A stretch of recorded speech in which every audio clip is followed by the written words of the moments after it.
Bienvenidos a Historiar. Este podcast fue creado y producido por la ASAI, Asociación Argentina de Investigadores de Historia. Un podcast sobre historia argentina, latinoamericana y mundial. Acompáñanos en este recorrido por el pasado para pensarnos en el presente.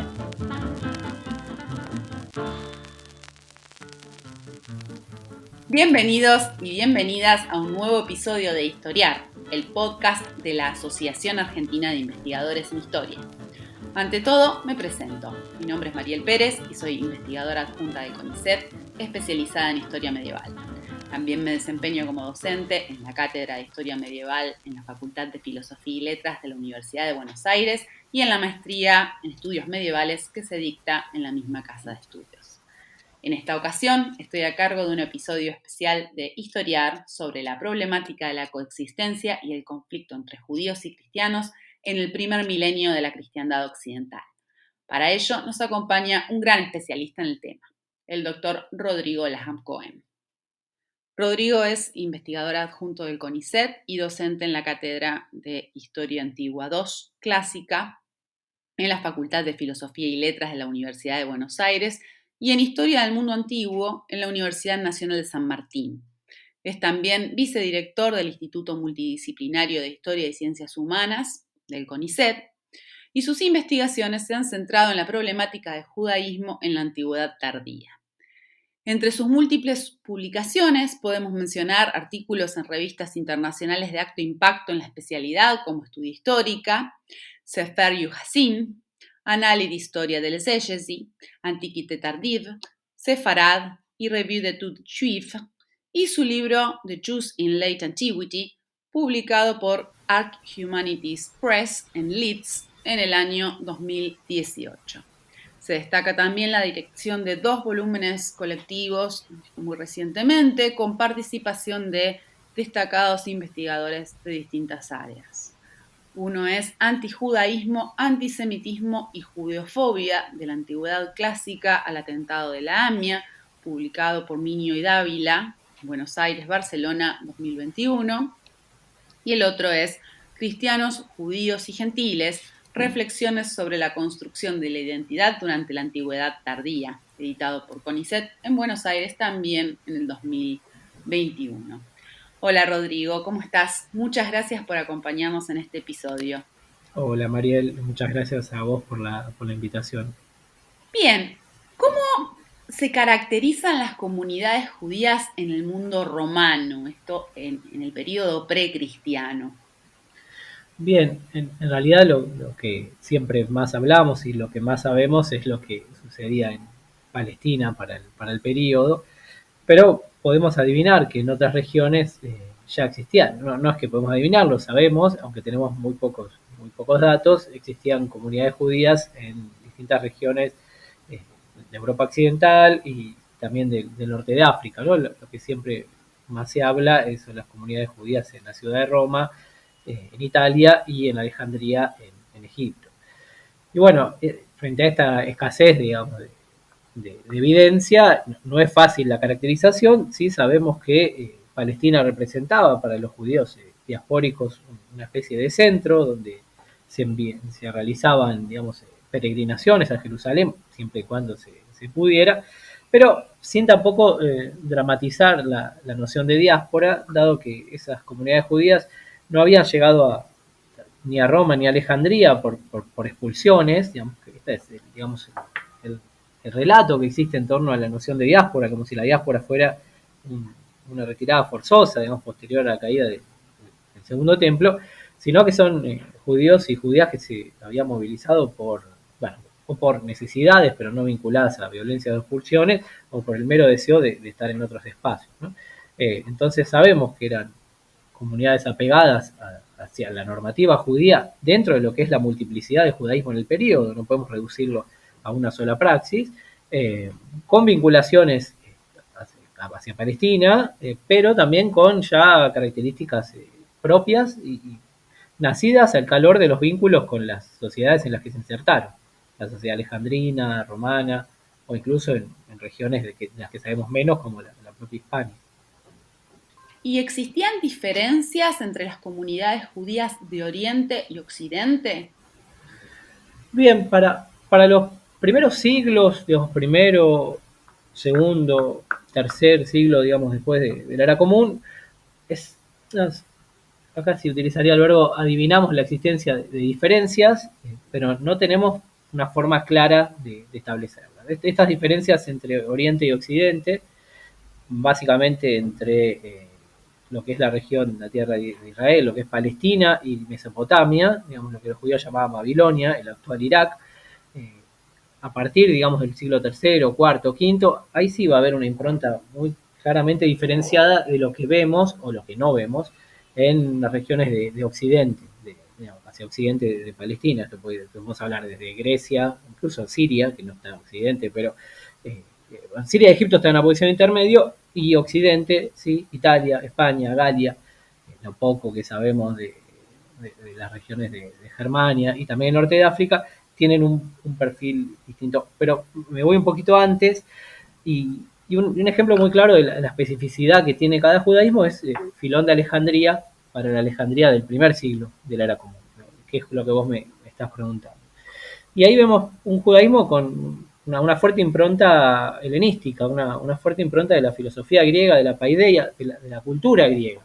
Y esto tiene que ver con lo que comentaba antes, que más que pensar en un judaísmo, en nuestro periodo, es más práctico, más útil y más genuino respecto de las fuentes, que pensarlo en su contexto. Y Filón está en Alejandría, donde la impronta de la cultura griega es muy fuerte, al igual que lo es en la propia Palestina, pero en Alejandría es aún más. Y el judaísmo que nos presenta, porque eso es lo que nos muestra él, ¿no? Estoy hablando de un autor de élite que escribe, digamos que es un líder comunitario, es un judaísmo fuertemente influenciado por la filosofía griega, y él lo que nos muestra es la búsqueda de hacer confluir la tradición griega con la tradición judía. Esto habrá sido similar en Roma, pero de Roma no tenemos textos que hayan sobrevivido, y en Palestina el asunto es más difícil de establecer. Hay una fuerte impronta griega, sin embargo también hay sectores más apegados a tradiciones no tan helenizadas, ¿no? Esto ya se veía un par de siglos antes con la rebelión macabea, que es en algún punto de la rebelión macabea es un choque entre una posición mucho más helenizante y una que reclama elementos, no podemos decir autóctonos porque es difícil establecer autoctonías acá, pero elementos más apegados a tradiciones en hebreo y en arameo, de una cultura no griega. Y la diferencia se va a notar, sí, más claramente, y esto tiene que ver con la llegada del judaísmo rabínico, con la caída del Segundo Templo. Ahí sí, Oriente y Occidente se van a empezar a distanciar. Y volviendo al mundo romano, ¿había leyes especiales contra los judíos? En realidad, la situación de los judíos varía con la caída del Segundo Templo, o mejor dicho, con la revuelta judía que lleva a la caída del Segundo Templo. Los romanos no tenían una preocupación en relación al aspecto religioso, ¿no? Tampoco quiere decir que no lo notaran o no les importara. De hecho, los autores latinos de los primeros siglos antes y después de la era común tenían una mirada negativa hacia el judaísmo y criticaban determinadas prácticas judías como la no ingesta de cerdo, o lo que ellos llamaban la existencia de un dios que no podía corporizarse, no podía pensarse como una figura. Pero en cuanto a lo legal, no existían normas que limitaran las prácticas judías o establecieran algún tipo de régimen diferente para los judíos que podían acceder a la ciudadanía. Digamos, Roma siempre fue muy dadivosa en términos de entregar la ciudadanía, incluso antes del edicto de Caracalla, que fue la creación de dar la ciudadanía a todos los libres, ¿no? Esto es a principios del siglo III. Ahora, con la caída del Segundo Templo y con la revuelta judía, Roma reacciona como reacciona frente a cualquier revuelta de una provincia sometida, que es mediante la violencia y la reconquista del territorio. Y en este caso se destruye el templo no por una cuestión de un ataque a que es la religión judía, sino como un ataque al centro más importante de ese pueblo o grupo que se ha rebelado. Y a partir del 70, lo que sí comienza a hacer Roma es a cobrar un impuesto a los judíos de todo el imperio. Se llama Fiscus Judaicus, el impuesto a los judíos. Y esto sí marca una especie de diferenciación respecto de los judíos y de otras poblaciones, porque hace que un judío, por ejemplo, que vivía en el norte de África, tenga que pagar un impuesto por una rebelión que él no motorizó, que no apoyó. Y de hecho hay narraciones sobre funcionarios romanos haciendo desnudarse a una persona para ver si estaba circuncisa, a un hombre, ¿no? Para ver si tenía la circuncisión, y en ese caso si debía pagar o no el impuesto, porque también existían no judíos que se acercaban al judaísmo. Entonces, y también hay todo un debate si era posible reconocer un judío en la antigüedad. Hay autores que dicen que no, digamos, que era judío y quien se presentaba como judío, no es que había una ropa específica, no se vivían guetos, no. Estamos muy lejos de ese mundo medieval donde la diferenciación es casi estética, ¿no? Entonces, podemos decir que en realidad Roma no tiene una política frente a los judíos sistemática, pero está así este impuesto a los judíos que además va a terminar fortaleciendo la identidad judía a nivel, digamos, mediterráneo. Porque si todos pagan el mismo impuesto, ahí se está estableciendo una identidad por fuera del propio grupo, o sea, que no la decide el grupo, la decide un poder que somete digamos, a toda la región, no solo a Palestina, sino en cualquier lugar. Entonces es una cuestión muy interesante para pensar cuando una identidad es impuesta desde afuera por sobre el propio grupo, que tal vez no la quiere reclamar porque nadie quiere pagar impuestos. Claro, el propio Estado está actuando como generador de una cohesión identitaria. Exacto, eso. Por eso para algunos autores y unas autoras el impuesto a los judíos termina fortaleciendo tal vez identidades que no se percibían tan cercanas. Si bien es verdad que el gran templo de Jerusalén o Jerusalén misma era un sitio al que se miraba supuestamente de las diásporas, también es cierto que los judíos, por ejemplo, en Alejandría, probablemente, por lo que nos dicen las evidencias, habían olvidado el uso del hebreo y leían la Biblia en griego, y tal vez no se reconocían tan cercanos a los de Palestina. De hecho, Flavio Josefo nos cuenta que cuando vuelven los refugiados, cuando se escapan a Egipto algunos refugiados de la rebelión, de la guerra judía contra Roma, las autoridades judías de Alejandría los entregan a las autoridades romanas. Obviamente están asustados, ¿no? Pero también tiene que ver con diferenciarse, digamos, frente al Estado en este caso. ¿Y cómo cambia la actitud del imperio con la oficialización del cristianismo? Bien, aquí es donde nacen un montón de debates sobre el rol del cristianismo en los discursos de odio contra el judaísmo, o al menos en el hecho de poner al judaísmo en un lugar central en relación a la construcción de la propia identidad cristiana. Porque, como yo había dicho, la Roma precristiana, el Estado romano precristiano, no tiene una política abiertamente antijudía.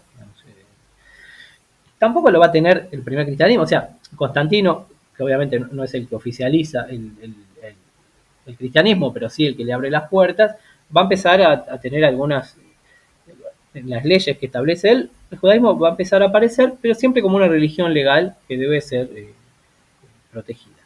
Con Teodosio, que sí es el que lo oficializa, el judaísmo va a sostener esta posición de religio lícita, de religión lícita, pero va a empezar a tener algunas, va a empezar a ser subordinado en términos jurídicos.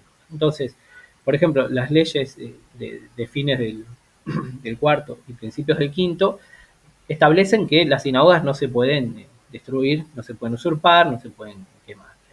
Sin embargo, también establece que las sinagogas no se pueden embellecer, no se pueden construir nuevas sinagogas. Es una forma desde el Estado cristiano, desde este poder centralizado, digamos, que ya se cristianizó, de marcar la subordinación de los judíos, aceptarlos como, en términos, digamos, agustinianos, como una reliquia viviente, los testigos de la verdad del Evangelio, pero siempre en un estado subordinado. Esto en términos de lo que hace el poder central romano. Después, por otra parte, y tenemos los discursos que provienen de la Iglesia, de los padres de la Iglesia, que también influencian a la propia política romana. Y estos discursos sí se enmarcan en lo que generalmente denominamos como literatura contra judíos, adversos judaicos, donde se repite una y otra vez distintos tópicos contra los judíos, desde algunas cuestiones que tienen más que ver con la hermenéutica, con lecturas, digamos, bíblicas, como que los judíos son ciegos espirituales, que los judíos son duros de corazón, que no pudieron reconocer en Jesús al Mesías, que no pueden salir de la literalidad, que son carnales, y también tenemos discursos donde se empieza, digamos, no solo que no solo expresan violencia en términos simbólicos, sino que instigan en algunos casos a las poblaciones a ir contra los judíos. Son los menos, en realidad, la gran parte del discurso de la tardoantigüedad de los padres de la Iglesia es antijudío, pero lo es más en términos retóricos. Esto no quiere decir que no haya podido tener un impacto en la realidad, digamos, en la praxis de la propia gente. Digamos, si desde los púlpitos se repite continuamente que los judíos mataron a Dios, es posible que parte de quienes recepcionan ese mensaje reaccionen violentamente. ¿Y qué es lo que motiva la proliferación de este discurso antijudío por parte de los padres de la Iglesia?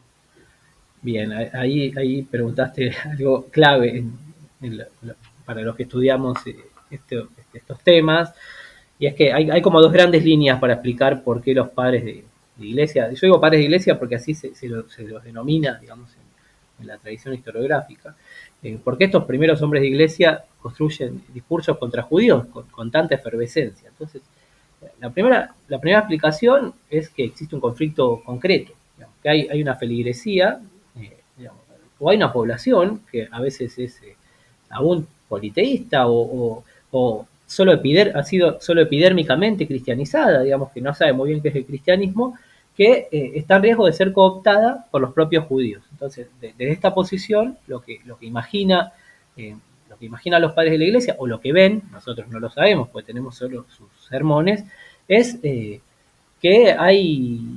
los judíos, las comunidades judías y sus líderes religiosos pueden atraer a los propios cristianos.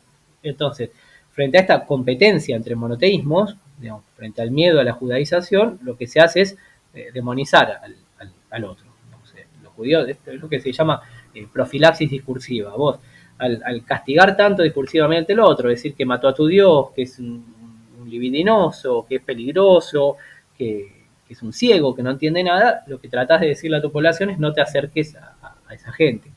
Esta es una lectura que generalmente se la ha llamado como la teoría del conflicto. Hay un conflicto entre dos monoteísmos, disputan a una misma población y la forma que lo hacen es demonizándose uno al otro, porque del lado judío, si bien para Europa Occidental y Norte de África casi no tenemos textos, excepto en Egipto, lo que sí tenemos en Palestina y Mesopotamia son también que se demoniza el cristianismo. Digamos, en el Talmud la figura de Jesús aparece muy vilipendiada, no aparece mucho, pero cuando aparece en términos negativos. Ahora, existe otra explicación para la proliferación del discurso antijudío, y es que el propio cristianismo, cuando tiene que explicarle a su población, a su propia feligresía, el plan divino, incluye, es imposible de hacer esto sin atacar a los judíos que aparecen en el Antiguo Testamento. O sea, hay un pueblo elegido para el cual existía un Mesías. Estos no lo reconocieron y perduran en ese error, entonces no hay forma de explicar el mensaje cristiano sin decir que los judíos se equivocaron. Esto lo dice abiertamente, por ejemplo, un predicador antioqueno de fines del cuarto, digamos, Juan Crisóstomo. Él dice, si lo que los judíos piensan es cierto, nuestro mensaje es falso. Entonces, y además cuando se lee la Biblia, cuando se lee el Evangelio, cuando se lee el propio Antiguo Testamento, se necesita explicar que todo lo que dice el Nuevo Testamento estaba, digamos, ya anunciado en el Antiguo Testamento, y que los judíos que uno ve en el propio Evangelio no entendieron lo que estaba pasando, y eso se puede proyectar a los judíos contemporáneos a cada autor. En este último caso, no es necesario pensar que un obispo tiene una comunidad judía con la que está disputando en su propia ciudad para hacer un discurso antijudío, sino que usa la figura de los judíos para mostrar cuál es la fe correcta, y también para utilizarla como un modelo negativo. No hay que comportarse como los judíos del Evangelio, no hay que comportarse como los judíos de hoy. Pero esta última teoría, digamos, rompe la idea de que existe un conflicto concreto. Es un discurso interno del cristianismo, y el judío pasa a ser lo que se llama un judío de papel o judío hermenéutico o espectral, que es una figura que sirve para ordenar la fe correcta. Pero no hay un ataque directo a los judíos contemporáneos. Si bien a la larga sí se puede traducir en un ataque directo. Si yo tengo un discurso violento, aunque no estén esas personas ahí, cuando aparecen esas personas, incluso en otra coordenada temporal puede ser utilizado contra ella, ¿no? Ese es el peligro de los discursos de odio, que perduran, aunque se mueran los que los producen, la palabra perdura. Claro, era lo que te iba a preguntar, ¿no? Si este tipo de discursos construido por los poderes eclesiásticos impulsan prácticas antijudías concretas.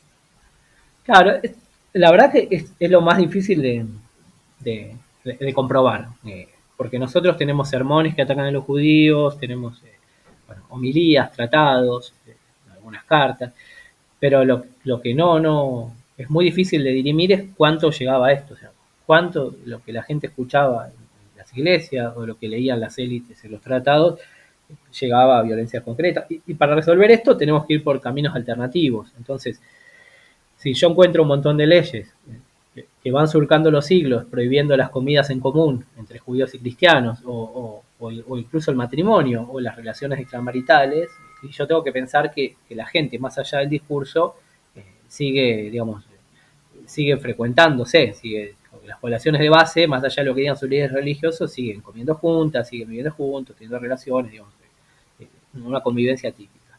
Ahora, después también tenemos algunas crónicas, algunos textos que nos hablan de usurpaciones de sinagogas, de violencias. ¿Cuándo se empiezan a verificar las primeras prácticas de conversión masiva del judaísmo al cristianismo? Bien, digamos, durante el primer milenio, o vamos a decir la antigüedad tardía, que es donde yo me siento más cómodo, un poquito antes, la única conversión masiva relativamente bien constatada de la que se tiene noticia es la que ocurre en el reino visigodo, cuando el rey Sisebuto, supuestamente, nos cuenta Isidoro de Sevilla, dictamina la conversión masiva de los judíos en 616, en Hispania, ¿no? Los visigodos estaban asentados en parte del actual territorio español y francés. Es difícil mensurar porque no tenemos tanta evidencia más allá de las leyes con qué efectividad se llevó a cabo esta conversión, y en los últimos años hay cada vez más dudas sobre el alcance en el sentido de qué poder efectivo tenía la monarquía visigoda de hacer cumplir la conversión masiva, porque acá nuevamente tenemos durante casi 100 años la reiteración de normas tendientes a controlar a estos cristianos nuevos, que no se llama cristianos nuevos, es una terminología que proviene de la modernidad cuando aparece el problema converso también. Ahora, lo cierto es que es muy interesante que la ley visigoda nunca va a llamar a estos cristianos que tenían pasado judío como cristianos. En la norma siempre van a aparecer directamente como judíos o como judíos bautizados. Lo que nos habla de yo entiendo, y entiende la historiografía también, de la imperfección de la conversión forzosa y masiva, incluso percibida así por los propios legisladores que la habían impulsado, ¿no? Porque, por ejemplo, algo que a mí siempre me ha llamado la atención es que se establece que estos cristianos de pasado judío, cuando es Yom Kippur, el Día del Perdón, Rosh Hashanah, Año Nuevo, tienen que juntarse con el obispo para mostrar que no están celebrando.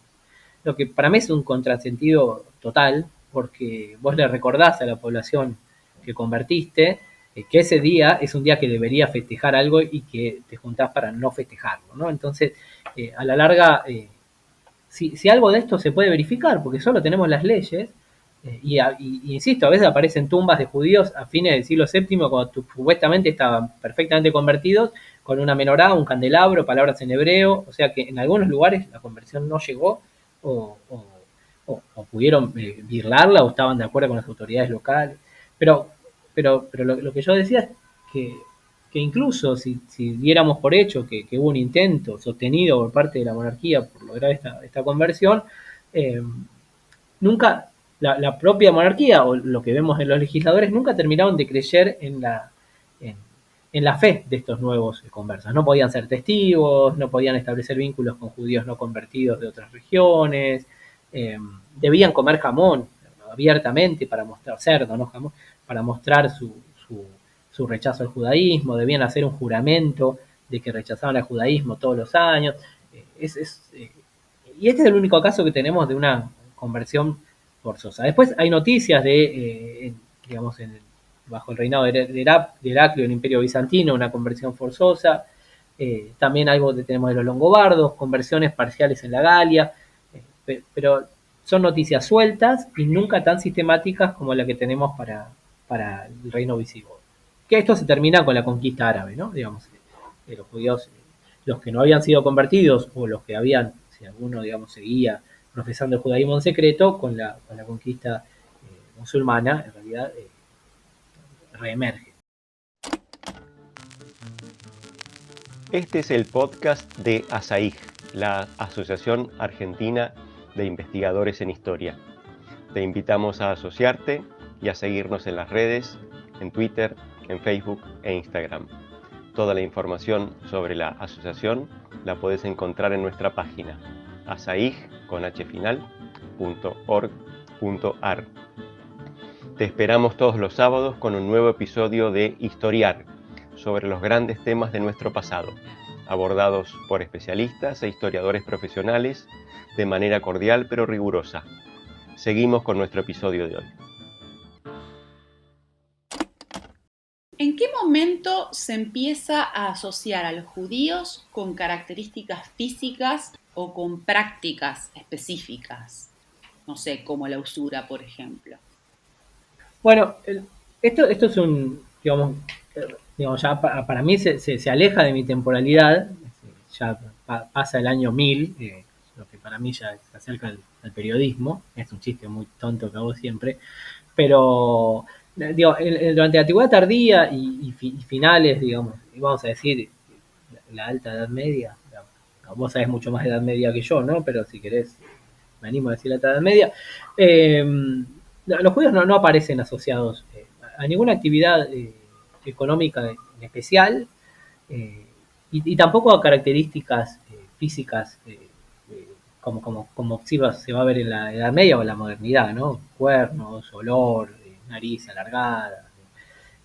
Generalmente, también es cierto que nosotros tenemos mucho menos evidencia para el periodo que trabajo yo, pero lo que vemos en los documentos, tanto en los documentos como cartas, que no están ahí para demonizar a los judíos, sino que tratan de establecer órdenes, directivas, los judíos parecen ocupar una amplia gama de actividades económicas. No, por supuesto, hay judíos comerciantes, pero también hay judíos que son deudores de cristianos. No está tan esquematizado como se ve en la Edad Media.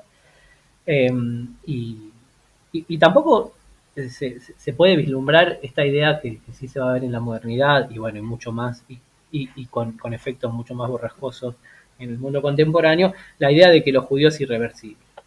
Si bien esto de lo visigodo yo mencionaba, había una desconfianza, esta desconfianza tenía más que ver con el hecho de la conversión masiva que con la idea de que existía algo similar a la sangre judía o a una idea racializada de los judaicos. Sí, generalmente las conversiones individuales, según conocemos de las fuentes, parecían ser aceptadas, como que se podía hacer un cambio.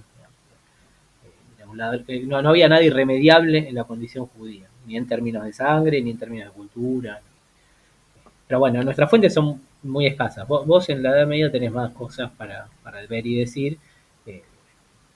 En la antigüedad tardía trabajamos mucho con silencio. Bueno, para terminar, me gustaría hacerte una pregunta más general que precisamente tiene que ver con las fuentes, ¿no? ¿De qué forma considerás que la naturaleza de las fuentes del período ha condicionado la visión predominante que se ha tenido sobre las comunidades judías? A ver, hace poco un colega español que se dedica a la Edad Media me decía que quienes hacíamos judaísmo en la antigüedad tardía éramos como niños que trataban de meter el dedo en el frasco de mermelada vacío para sacar algo de mermelada. En el sentido de la escasez total que tenemos, la escasez total, es tu palabra, digo. La escasez de fuentes con las que disponemos. El problema es que cuando uno tiene pocas fuentes, porque está intentando reconstruir un periodo específico, a veces echa mano a fuentes de otra temporalidad o de otras regiones para iluminar aquello que está. Y eso con el judaísmo es un problema, porque además quienes hacemos historia de los judíos y de las judías, tendemos a, casi inconscientemente, a creer que hay una especificidad en el estudio del judaísmo y que lo que hacen los grupos judíos, lo que les pasa a los judíos, es algo muy propio de los judíos, ¿no? Entonces, nos centramos en la poca evidencia que tenemos y utilizamos evidencia de Palestina para ver qué pasaba en Hispania o evidencia de Mesopotamia para ver qué pasaba en Egipto. Y en realidad nosotros tenemos que pensar que cada región, digamos, así como es lógico que lo que pasa en Argentina hoy tiene que ver con lo que pasa en Francia, pero no está absolutamente determinado, y cuando pensamos en las comunidades judías argentinas, no tenemos que pensar que lo que pasa en las comunidades judías francesas tiene un impacto directo, sino que hay condiciones locales. Bueno, en el caso de la Antigüedad Tardía, lo que ha pasado es que como tenemos mucho material producido por lo que es el fenómeno más importante del judaísmo en la Antigüedad Tardía, que es el surgimiento del judaísmo rabínico, tenemos mucho material producido por estos rabinos, por estos sabios entre los siglos III y VII. Muchas veces proyectamos lo que dicen los rabinos al resto de las comunidades judías de Europa Occidental, por ejemplo. Y esto para mí es un defecto, porque hay como una rabinización de la historia judía, cuando en realidad los rabinos eran un grupo más que estaba construyendo su propio presente, su propia autoridad, y que trataba de proyectar eso discursiva y simbólicamente al resto de las comunidades. Entonces, ¿cuánto tiene que ver? Bueno, tenemos generalmente una mirada muy rabínica de la Antigüedad Tardía, y después tenemos cuestiones mucho más generales, como nuestra tendencia, digamos, posterior al Holocausto, a la Shoah, de ver toda la historia judía con un lente, digamos, lacrimógeno o negativo. Lo que, por supuesto, tiene mucho sentido, dado que la Shoah fue algo terrible, pero a veces esa mirada de tratar de buscar solo lo negativo nos impide ver coexistencias positivas, comunidades que están durante 500 años en relativa armonía, o al menos desarrollándose y felices de estar en su espacio. Entonces, estamos, bueno, como cualquier área y como cualquier coordenada espaciotemporal, estamos influenciados por nuestro presente, y en el caso del judaísmo de la Antigüedad Tardía, estamos influenciados por este judaísmo rabínico nuevo y también por nuestra mirada de que el judaísmo es una unidad, cuando yo siempre trato de rescatar la idea de multiplicidad y de interacción con poblaciones no judías en cada entorno.